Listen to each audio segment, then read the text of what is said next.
പൂജയോടൊപ്പം സിബിൻ പറയാണ് ഈ കിഴങ്ങനെ നമുക്ക് എന്ത് ചെയ്യാം, ഉച്ചയ്ക്ക് ചോറിന്റെ കൂടെ വെച്ച് പുഴുങ്ങി തിന്നാലോ എന്നൊക്കെ. അർജുനെ പറ്റിയാണ് അപ്പൊ സിബിൻ പറഞ്ഞത്. അർജുൻ അവിടെ നിൽക്കുമ്പോഴാണ് സിബിൻ അർജുനെ നോക്കിയിട്ട് പൂജയോട് പറയുന്നത് ഇത് എന്നാണ് കുറച്ച് പൊക്കം ഉണ്ടെന്നൊക്കെ ഉള്ളൂ എന്നുള്ളത് സിബിൻ പറയുവാണ് അർജുനെ പറ്റി. പൂജ പറയുന്നുണ്ട് അവനൊരു എന്റർടൈനർ ഒക്കെ ആയിട്ട് എനിക്ക് തോന്നാറുണ്ട്, അവൻ നല്ലൊരു എന്റർടൈനർ ആയിട്ട് എനിക്ക് തോന്നാറുണ്ടെന്നൊക്കെ പറയും.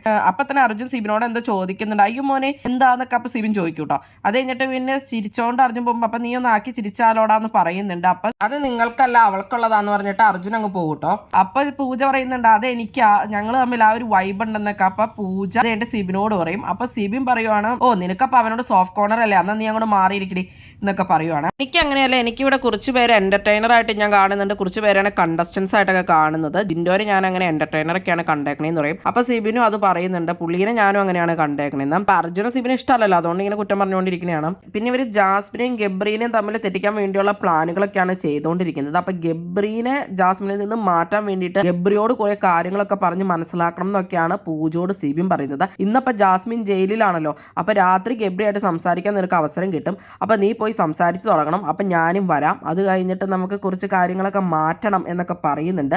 ഗബ്രീനെ ജാസ്മിനിൽ നിന്ന് മാറ്റണം എന്നൊക്കെ. ഇന്ന് എങ്ങാണ്ട് ഗബ്രി ഷുഗറിന്റെ ലെവൽ എന്തോ കുറയുകയൊക്കെ ചെയ്തപ്പോഴും ജാസ്മിൻ ഫുഡ് കഴിച്ചുകൊണ്ടിരിക്കാറുണ്ട്, അവൾ മൈൻഡ് പോലും ചെയ്തില്ല, അവൾ വെറുതെ കാണിക്കണം, അവൾക്ക് ഒരു സ്നേഹമില്ല എന്നൊക്കെയാണ് സിബിൻ പറയുന്നത്.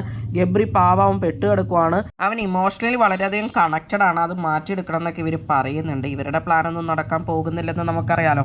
ഗബ്രിക്ക് കുറച്ച് മാറ്റം ഉണ്ടോ എന്നൊരു സംശയം ഇല്ല എന്നൊക്കെയായിട്ട് അവർ പറയുന്നുണ്ട്. കാരണം കുറേ കാര്യങ്ങളൊന്നും ജാസ്മിനെതിരെ പറഞ്ഞപ്പോഴത്തേക്കും ഗബ്രി ഇപ്പൊ ചോദിക്കാൻ ചെന്നിട്ടൊന്നുമില്ല. അതുകൊണ്ടൊക്കെ ഗബ്രിയും ജാസ്മിനൊന്നും എന്തായാലും മാറാനൊന്നും പോകുന്നില്ല. കൂടുതൽ ബിഗ് ബോസ് വീഡിയോകൾക്കും ബിഗ് ബോസിന്റെ ലേറ്റസ്റ്റ് ലൈവ് അപ്ഡേറ്റ്സിനുമായിട്ട് ഈ ചാനൽ സബ്സ്ക്രൈബ് ചെയ്യണേ, സപ്പോർട്ട് ചെയ്യണേ. അടുത്തൊരു വീഡിയോ ഉടനെ കാണാം.